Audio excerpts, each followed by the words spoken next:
Bismillahirrahmanirrahim.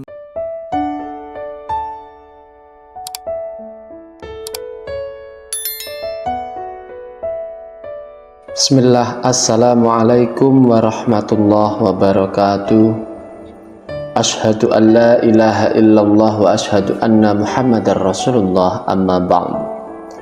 Alhamdulillahirabbil alamin. Puji syukur kita panjatkan kehadirat Allah Subhanahu wa taala yang telah memberikan kita nikmat iman dan Islam. Sholawat dan salam semoga selalu tercurah limpahkan kepada junjungan kita baginda Nabi Agung Muhammad sallallahu alaihi wasallam.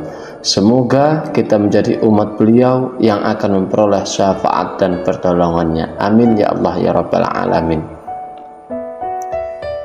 Pada kesempatan kali ini kita akan membahas sebuah tema yang sangat penting dan relevan, yaitu 7 kondisi umat yang paling dikhawatirkan Rasulullah sallallahu alaihi wasallam di akhir zaman. Sebagai umat Islam, kita harus memahami dan menyadari berbagai tantangan dan kondisi yang dapat mengancam keimanan kita di akhir zaman. Mari kita simak penjelasan tentang kondisi-kondisi tersebut. Yang pertama, hilangnya ilmu dari para ulama. Salah satu kondisi yang paling dikhawatirkan Rasulullah Shallallahu Alaihi Wasallam adalah hilangnya ilmu dan para ulama. Dalam sebuah hadis Rasulullah Shallallahu Alaihi Wasallam bersabda, akan datang suatu masa di mana ilmu akan diangkat dan banyak para ulama yang akan pergi sehingga tidak akan tersisa seorang pun yang memiliki ilmu. Hadis riwayat Bukhari. Ketika ilmu tidak lagi dimiliki oleh umat, maka kebodohan akan merajalela dan umat akan kehilangan pedoman hidup. Oleh karena itu, penting bagi kita untuk terus menuntut ilmu dan menghormati para ulama. Yang kedua, penyebaran dosa dan maksiat. Wahai sahabatku rahimakumullah, penyebaran dosa dan maksiat yang semakin meluas. Rasulullah SAW pernah bersabda tentang hal ini. Di antara tanda-tanda hari kiamat adalah ketika orang-orang melakukan maksiat secara terang-terangan dan tidak merasa malu. Hadis riwayat Ahmad. Maksiat yang dilakukan secara terbuka dan tanpa rasa malu akan merusak moral dan akhlak bagi seluruh umat manusia. Kita perlu menjaga diri dan lingkungan kita agar terhindar dari perbuatan maksiat. Yang ketiga, pecah belahnya persatuan umat. Sahabatku rahimakumullah, ketika persatuan umat itu pecah, Rasulullah SAW sangat mengkhawatirkan hal ini di kalangan umat Islam. Beliau bersabda, satu umat ini seperti satu tubuh. Jika salah satu anggotanya sakit, maka seluruh tubuh akan merasa sakit. Hadis riwayat Bukhari. Perpecahan di antara umat Islam akan melemahkan kekuatan kita. Maka marilah kita selalu bersatu dan saling mendukung satu sama yang lain, terlepas bahwasanya di antara kita pasti terdapat perbedaan. Yang keempat yaitu mengutamakan dunia atas akhirat.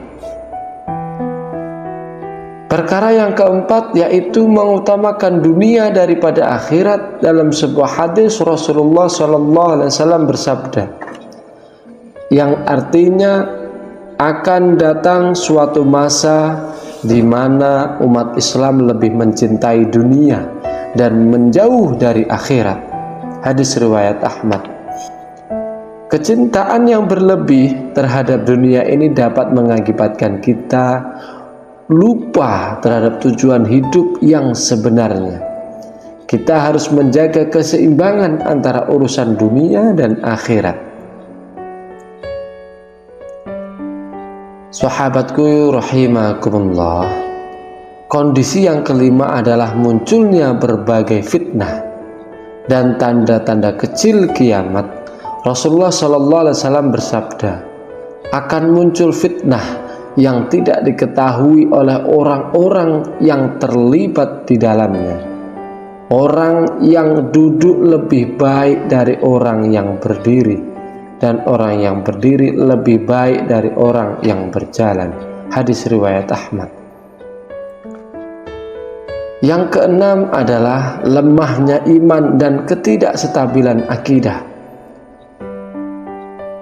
Rasulullah SAW telah mengingatkan kita tentang pentingnya iman yang kuat. Dalam sebuah hadis Rasulullah SAW bersabda, iman itu bisa naik dan bisa turun, maka perbanyaklah amal solih agar iman kita tetap kuat. Hadis riwayat Muslim. Perkara ketujuh yaitu adalah kesulitan dalam menegakkan kebenaran. Sahabatku rahimakumullah, Rasulullah SAW bersabda, akan ada suatu saatnya di mana menegakkan kebenaran itu akan menjadi sangat sulit dan orang yang mengamalkannya akan dianggap sebagai orang yang aneh. Hadis riwayat Muslim. Sahabatku yang senantiasa dimuliakan oleh Allah Subhanahu wa taala, demikianlah penjelasan mengenai 7 kondisi yang paling dikhawatirkan oleh Rasulullah Shallallahu Alaihi Wasallam di akhir zaman ini. Mari kita menjadikan peringatan ini sebagai motivasi untuk memperbaiki diri dan menjaga keimanan kita, agar kita harus terus berusaha untuk menjadi umat yang baik, menjunjung tinggi ajaran Islam dan menghindari sifat-sifat yang merugikan. Semoga bermanfaat, kurang lebihnya saya mohon maaf. Akhirul qawli wallahul muwaffiq ila aqwamit thoriq. Assalamualaikum warahmatullahi wabarakatuh.